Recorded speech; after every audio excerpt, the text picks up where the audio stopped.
But the presence of the rest of you really gave us strength and authenticity. It would not have, we would have been ignored. You know, Gandhi said, first they ignore you, then they ridicule you, then they oppose you, then you win. Well, guess what, friends? We weren't ignored today. Heck, we weren't ridiculed. We were barely opposed. Yeah. We're 3/4 of the way there. All right. All right.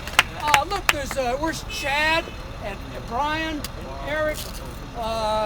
Some of you were really good getting the word out. Thank you so much for your efforts.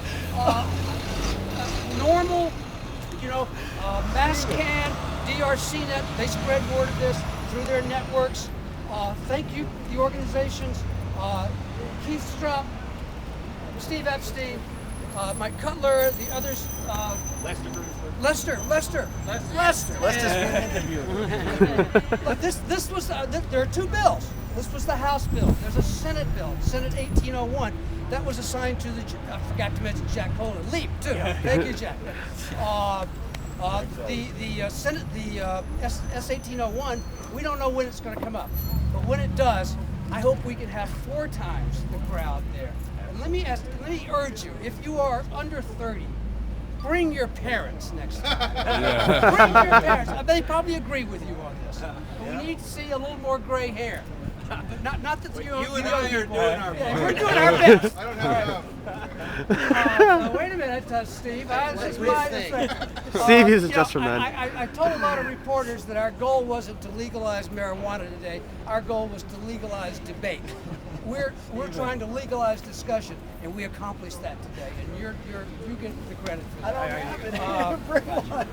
So be sure to watch the website, www.cantaxreg.com, for any information on this. No. Hold it for a minute, could you? So keep an eye on the website. I hope I see you all back here when we do the same thing for Senate Bill 1801. You want to say anything? I real quickly to say this. There's a change going on in this country, folks, that Massachusetts and California and Oregon and maybe a couple of other states are leading the way on. But you ought to be very proud of what's going on in this state. I mean, between the Boston Freedom Rally, between the 65% support for criminalizing marijuana, which is just unheard of, and it's hard for elected officials to ignore that. And now to try to turn the corner and focus. And let's start talking about the real issue is why don't we legalize it, regulate it, control it? As you heard that committee chair say, when's the last time they ever had people come in and say, please tax me? Well, that's what we're saying all around the country, and they're beginning to listen to us. So, boy, as one of those old timers, I wasn't sure I was going to ever live long enough to see this. I think in the next 5 years, we're going to stop arresting smokers throughout the country, not just in 11 or 12 or 13 states, but I think we're going to have the first couple of states, probably California and Massachusetts, are going to have legal marijuana. So, great work, guys. Here.